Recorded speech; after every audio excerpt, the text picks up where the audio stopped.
ได้ยินเสียงแว่วๆเห็นว่าคือเสียงมะนาวแท้คุ้นๆแท้สบายดีมะนาวไปจังไดมาจังไดเดี๋ยวนี้จังมาฮอดเฮือนข่อยถ่ายคลิปแล้ว ถ่ายคลิปหยังน่ะเป็นที่ไดอยู่ดีมีแฮงบ่บ่สบายบ่สบายผู้ใหญ่ช่วยอยากให้ผู้ใหญ่ช่วยเป็นหยังบ่สบายที่ไดบ่สบายอยากไปหาหมอว่ะหากบ่มีเงินเป็นหยังคือว่าหน้าแดงหุ่นอยู่แรงหุ้นกับ ทั้งเมื่อยทั้งอันไอหักเป็นเลือดมาขอความช่วยเหลือแม่นได้เฮ็ดจังได๋ชาวบ้านนี่อยากขอความช่วยเหลืออยากให้ผู้ใหญ่เพิ่นช่วยแม่นหากเป็นเลือดหักเป็นเลือด2 มื้อ 3 มื้อคือว่าเจ้าไปทำงานบ่แม่นบ่ไปทำงานแล้วมาแล้วบ่สบายแม่นผัวก็มานำบ่ขึ้นอีกฮะผัวก็มาเราก็จะไปเฮ็ดงานเราก็จะมานำเราก็ไปเฮ็ดงานอยู่ไสตอนน่ะอยู่สวนกาแฟอยู่สวนกาแฟแล้วหากเป็นเลือดบัดนี้หักเป็นเลือดอยากไปหาหมอว่ะเราบ่มีเงินเราบ่มีเงินบัดนี้แม่นได้ช่างว่าแท้น้องมะนาวมาขอความช่วยเหลือเอาทางสิบุญก็จักสิว่าจังใดพี่น้องเอ้ยเพิ่นว่าเพิ่นเชียงเพิ่นเอิ้นอยู่นอกไผแต่ว่าเอิ้นว่ากี่ว่าไผมาเอิ้นนี่เจ็บบ่เจ็บในท้องในไส้บ่ท้องก็บ่ได้เจ็บปัญหามาเป็นเดือดมื้อนี้ก็เป็นบ่บ่ได้เป็นมื้อนี้เป็นมื้อใดซะบ้านนี่เจ้ากินหยังตอนที่เจ้าสิหากออกกินข้าวกินน้ำนี่แหล้วเพิ่นว่าตีว่ากินหมูบ่ได้กินหมูหักเต็มนี่เดียวเนี่ยเทื่อเดียวนั่น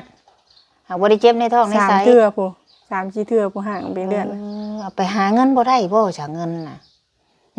ได้แต่ค่ารถได้แต่ค่ารถแม่นทำงาน3-4 มื้อนึงได้ช่างว่าแท้บ้านนี้ไปหาอยากให้ทางผู้ใหญ่เพิ่นช่วยได้เนาะทางเจ้าบุญก็ถ่ายได้อยู่เพิ่นก็แล้วแต่เพิ่นสิช่วยแล้วมะนาวเอ้ยสิเฮ็ดจังได๋ซั่น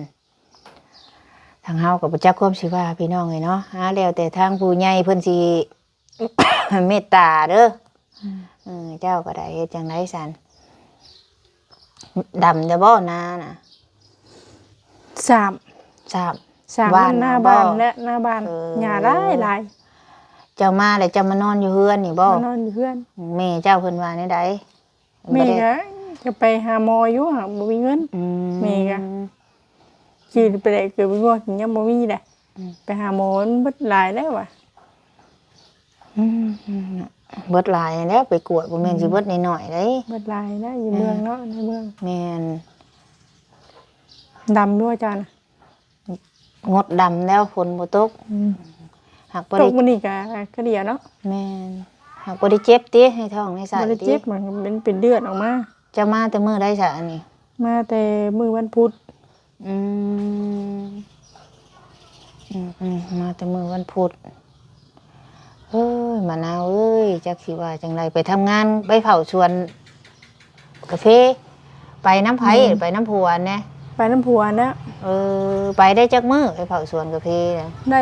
7-8 มื้อเนี่ยก่อนสิไอเป็นเลือดออกนะมันหากเป็นเลือดนะเจ้าอันได้เจ็บได้หยังบ่ในท้องในหยังเจ้ามีแต่มันเสียบท้องซื่อเสียบท้องเจ็บท้องเสียบขึ้นเนี่ยเอาได้ออกลายบ่เลือดน่ะลายเติบมีแต่เลือดนี่เลือดกับห่างเนี่ยเจ้าก็กินหมูโม่คือเขาว่าดีจักบ่ได้กินบ่ได้กินเจ้ากินหยังชามื้อนะกินข้าวกินน้ำธรรมดาเนี่ยบ่ได้กินลาบเลือดลาบหยังบ่ได้กินมันเป็นเลือดออกมาอีกแล้วเนี่ยช่างว่าแท้เนาะข่อยก็ เห็นเลือดเป็นหยังออกมาพุ่นว่าจักสิว่าจังได๋แล้วมะนาวเอ้ยขึ้นอยู่กับทางผู้ใหญ่ใจบุญเพิ่นแล้วกันเพิ่นสิช่วยก็ยังบุญเจ้ายังมีเนาะเพราะว่าที่ผ่านมากับผู้ใหญ่เพิ่นช่วยมาก็จนเจ้าดีเจ้าเศร้าเนาะบัดนี้มันเป็นอีกบัดมันเป็นอีกก็จักสิว่าจังได๋แล้วบัดนี้ผู้ใหญ่เพิ่นก็บ่นำช่วยเฮาตลอดเด้ผู้ใหญ่นะเพิ่นช่วยเฮาพอเฮาเมินตาอ้าปากได้แหละเพิ่นก็ช่วยผู้ใหม่ผู้ว่าคนที่เป็นหรือว่าลำบากอ่ะมีหลายนะ ไปก็บ่ได้เงินที่เพิ่นจ้างเนี่ยได้ตอนไปชวนกาแฟ จ้าง น่ะ บ้านแสนหา มัน150,000 แม่น ไปเฮ็ดหยังอันนี้ไปชวนกาแฟน่ะ ดีแหนงกับพี่ดีแหนงน้อยมันน่ะ ได้ไปอยู่ไปนอนอยู่ไสนี่ นอนอยู่พุ่นแล้วบ้านแม่บ้านพุ่นแล้ว นอนเฮือนเพิ่น นอนเรือนเพิ่น เออไปได้นั่นเพิ่นก็จ่ายให้ทุกมื้อบ่ โบปัจฉิมาพี่เอาเนาะเพิ่น ได้หลายปานใด2คนน่ะ เพิ่นให้600,000 2คนได้600,000จักมื้อน่ะ 4มื้อ โอ้ไปได้4มื้อ เอาน่ะเฮ็ดงานมื้อเดียวนึง เออได้เนาะไผแนะนำให้เจ้าไปชวนกาแฟเจ้าคือรู้จักเพิ่น โอ้ยอันเจ้าของสวนเพิ่นแหละแม่บ้านแหละ เพิ่นโทร แม่ มา บ้านบ่ตือไปปีนั่นดิปีกายนี่ เจ้าเคยรู้จักเพิ่น แม่น อืม ของแม่บ้าน เพิ่นก็เลยให้มา เพิ่นก็เลยให้มาก่อน บัดดีบัดเช้าเลยจังไปไหมสิบ่เพิ่นว่าสิอยู่บ่ ไปไม่ก็ยังบ่ได้ไปแล้ว เป็นนี่ไดคือว่าตอนนั้นคือว่า บ่มีเงินค่ารถเนี้ย ไปตอนนั้นคือว่าไปเลี้ยงงัวผัวเจ้าน่ะ เลี้ยงงัว ได้อยู่บ่เงินไปเลี้ยงงัวน่ะ ได้อยู่หากบ่ได้ คือมาใช่ มาแล้วล่ะว่าเราเจ็บขา เอ้า เจ็บขา ต้องอดทน งานจริง เด้เฮ็ดงานนี่เฮาต้องมีใช้ความอดทนเด้มะนาวเว้ยการเฮ็ดงานนี่ก็แบบกับเฮาเฮ็ดนานี่แล้วเจ็บแอวเจ็บหลังก็อดได้ซะอยากกินข้าวเห็นบ่ดำนาเจ็บแอวเจ็บแข้งเจ็บขาย่อคันได้ก้มได้ยืนจนบ่อยากขึ้นดำนาก็ได้คันได้ยืนก้มบ่อยากลงบาดนี้ จะคิดว่าจังไดเนาะกินข้าวกินน้ำกับหยังซะมานี่ มื้อนี้บ้านสิเกงแล้วไหมยังบ่ได้ต้ม หานบ่ผิดบ่เจ้ากินแกงหน่อไม้น่ะ จักแน่จะพี่บ่ผิดเด้อ เอ้ย ยังบ่ได้ไปกวดเบิ่ง จะคิดเป็นจังไดเนาะมะนาวเนาะสิแหละคนเฮาก็ได้ทุกข์เท่าใดบัดแฮงเป็นเนาะกวดก็ลายได้กวดนึงก็ได้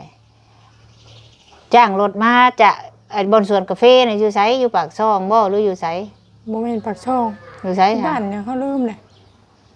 อยู่พุตั้งปากเซ่พุ ทั้งเบิกเซก็มีแต่ปากช่องแดนนาวและสวนกาแฟมักมีบ่แม่นบ่ บ่แม่นปากช่อง เอเจ็บอยู่บ่เดี๋ยวนี้นะท้องนะ บ่ไปเจ็บ ก็แต่ออกแต่อยู่พูดเนี่ยค่ามาบ้านยังไม่ได้ออกบ่ คำว่าบ้าน ค่ามาอยู่เฮือนนี่ ออกแล้ว ออกค่ามาเฮือนนี่ก็ออก อืม ออกจักเทื่อแล้วค่ามาเฮือนนี่ ช่อง อืม อยู่พุ่นกระช่อง เป็นซี่เนาะเฮ็ดจังได้ฉันคือว่าเนื้อหนังกะตุ้ยพี่มีแห้งอยู่เมื่อยบ่ มันเมื่อยเด้ตุ้ยอยู่มันเมื่อย ตุ้ยยังเมื่อย เฮาซักยาตุ้ยยิ้มยาจังได๋น่ะ ชักยาคุมบ่ ยาคุมก็ซักยาปวดพยาธินี่ก็ซัก ซักตลอดบ่ยาปัวพญาตินะ ซักเดือนละเข็มซักคู่เดือน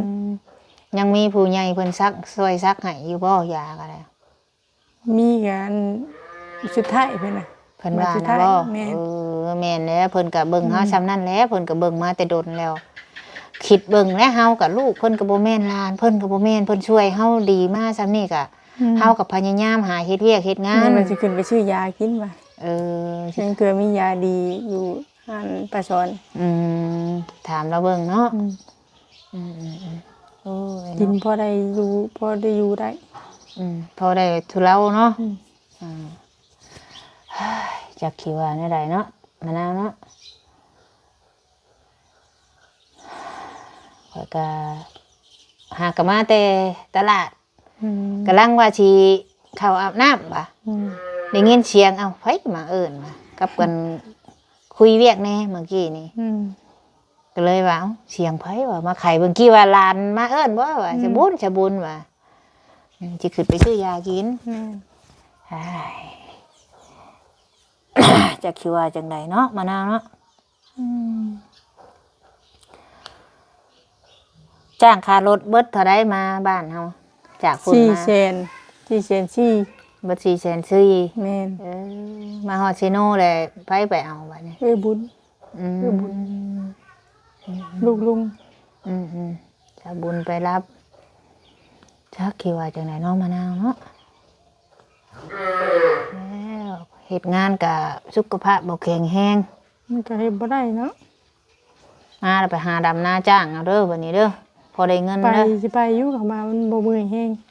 อืม ถ้าพ่อไปได้ก็ไป ไปรับจ้างดกกะไปดำนาเนาะ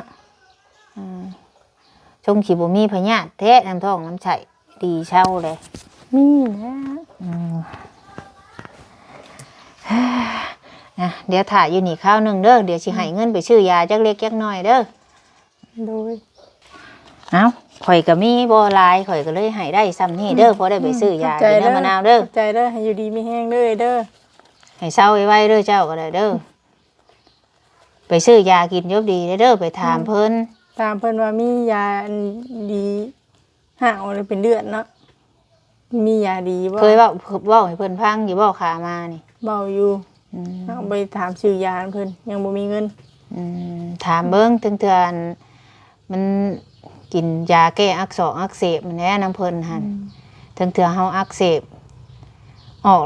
มันออกปนหากบ่หรือว่าแนวใด ของปนหัก อืม บัดหักบัดเฮาสิยาน่ะมันโจกของบาทหนึง เออบัดเฮาสิเช้าบัดเช้าเลยหากเอาโลดติ มันออกชุดท้ายนะเดือนน่ะ อืม มันบัดเฮาสิยาหักแล้วบัดออก ใช่สร้างว่าเนาะเอาสันจังใดก็ไปซื้อยาช้าจังไดมันสิคำทางเด้อ โดย มาเอาไม้ข่อยมาก่อนสบายดีก่อน สบายดี ไปซื้อยากินให้ดีให้เศร้าเด้อข่อยก็ซอยซ้ำซอยได้นี่แหละข่อยก็ได้อยากซอยหลายอยู่มีเงินบ่หลายเฮ้ยจักสิว่าจังใดพี่น้องเอ้ยคนเฮาก็ได้มาขอความช่วยเหลือแล้วว่าหากเป็นเลือดแล้วว่าเนาะจังใดก็สุกจบดีสุกได้ป่ะบัดตอนใครได้แล้วบัดได้บานนี้ทางน้องมะนาวหรือว่าสาวมะนาวบ่ได้ไปตีแหละพี่น้องเอ้ยแล้วก็มาขอความช่วยเหลือแล้วว่าเนาะ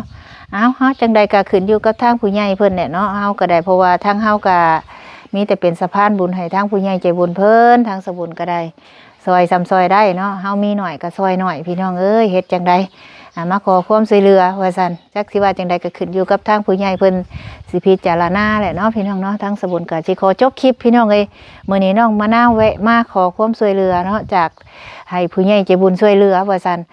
จังใดก็สำหรับคลิปนี้ก็ทางสบุญก็ขอบคุณทุกคนที่เข้าเบิ่งเข้าชมคอยติดตามแล้วก็ให้กำลังใจเด้อพี่น้องเด้ออำลาพระจากพี่น้องเอ้ยสำบายดี